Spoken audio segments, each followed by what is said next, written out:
Hi, I'm Mike from Michael's Motor Cars, located in Lancaster, Pennsylvania, and I have a very fascinating car that I'm very pleased to bring up for sale. And this is going to be a slightly longer video because we've got a lot to talk about on this car. Come on over and take a look at it. What is most interesting with what I do when we're going and searching for cars is all the interesting people we meet. This was one of the best ones of this year. I purchased 3 cars from this guy, 90-year-old British guy, lives in Asheville, North Carolina, and has loved cars his whole life. He was an engineer, a mechanical engineer. He also built and owned a manufacturing company that made lawn equipment, basically. So he had his own facility and own shop and a lot of assets at his disposal. This is a 1938 MGTA, so very early T-Series car. Obviously, these were all British cars. They were not imported to the States back then. What's interesting about this car is that Peter, the British guy, bought this car over 50 years ago and brought it over from England and then proceeded literally a 50-year slow burn restoration on this car. He has taken it apart a couple times and put it back together. So I'd like to go through a lot of details on the car because we purchased this car. Obviously, it's a project to finish. If I had the time, I would love to do a car like this because, in my opinion, all the hard work is done. I'm not a body guy, so all the body work is done. A lot of work is finished, and it basically needs to be wrapped up and completed. So let's start. The car itself is a correct 1938 TA. The numbers on the plate are correct, and we have a Pennsylvania title in this car's correct VIN. It is a TA motor. It is not a matching numbers motor. I think it's an earlier motor than the car. The serial number, the VIN on the motor, is an earlier number than what's on the plate, but it is a correct TA engine. What we did, and I'll show you a video about this, we were curious, and we did get the engine started and running. We sort of cobbled some things together. We have some gauges hooked up. We have oil pressure hooked up. We were curious about that. We'll show you in the other video. Has great compression. It basically started right up. We dropped the pan, cleaned the oil out of it, lubricated everything since it had been sitting so long. But typical happy MG, it started right up basically. We also have, and we'll be taking photos of this, the original from England, the continuation book. And this is just really cool. This is the history of the car. It tells us that DVB, which is this car, was sold as a private car. It looks like it started life yellow, and then somebody wrote in red. Of course, now it's green. Midget T-type, these are the correct numbers on the car. And this was originated November 2nd, 1938. And we have all of the tax and registration stamps. This kind of stuff is just priceless to have. And we have this for this car. And of course, this is for the new owner to have. But we also have a correct current Pennsylvania title. So a lot of the work he had done, he took the body off the car. He had all new wood installed in the car. So all of the wood in the car is relatively new.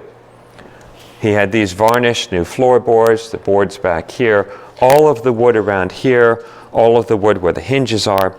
I have myself an MGTB series car, pre-war car, so I'm quite familiar with what's involved in these cars. He also did something interesting because he had his own company. The doors and the tub and the lower cowl, he chose to do in aluminum. So you have a lighter car than it would have been originally. As far as I know, I think the original TAs would have been all steel. But this car, the doors, the lower tub, and all of this are aluminum, and I believe the gas tank is stainless. So since he had a shop, he liked doing things like that. I have just loosely fitted the front wings on. They're on the car for transport. They really need to be taken off and fitted more correctly. There are 2 areas that I will show you that the restorer will need to finish. There's a chip in the left wing right here, and there's a mark in the fender up front, and then I'll show you on the front cowl there's a mark. So the left front fender and the front cowling piece would need some paint work. That's it.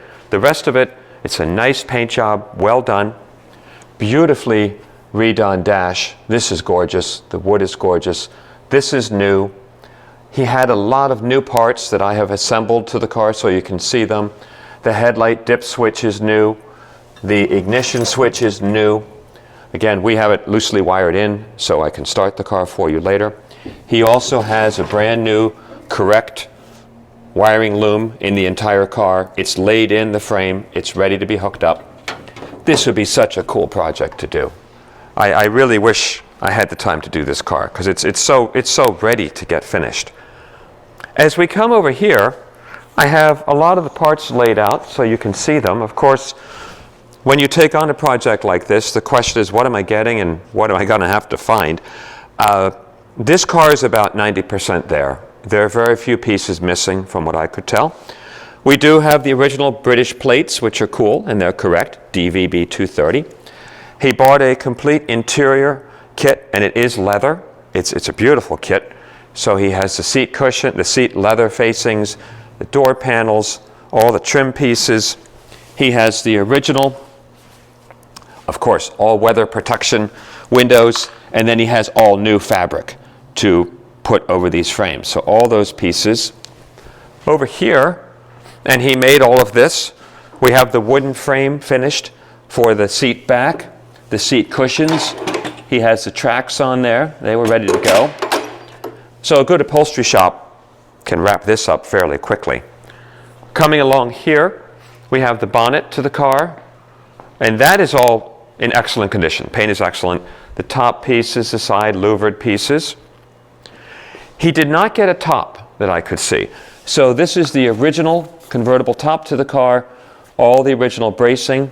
So you would need to do the top. That does not come with the car. Coming over here, and we'll take detailed photographs of all these pieces. Both instruments, the tachometer and the speedometer, he had rebuilt.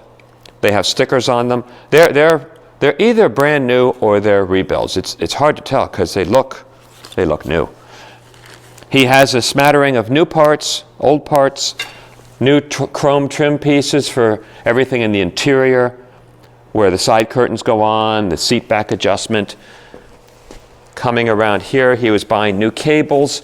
He has the starter pull cable, the choke pull cable, the fast idle pull cable, the new MG, oh shit, grab handle that goes on the dash. We have the older original tail lamps. He has, these are the chrome pieces that go on either side of the gas tank. Usually they're painted in the middle so you see the side. And I mentioned earlier the one piece you'll have to do. And he told me he backed over this by mistake.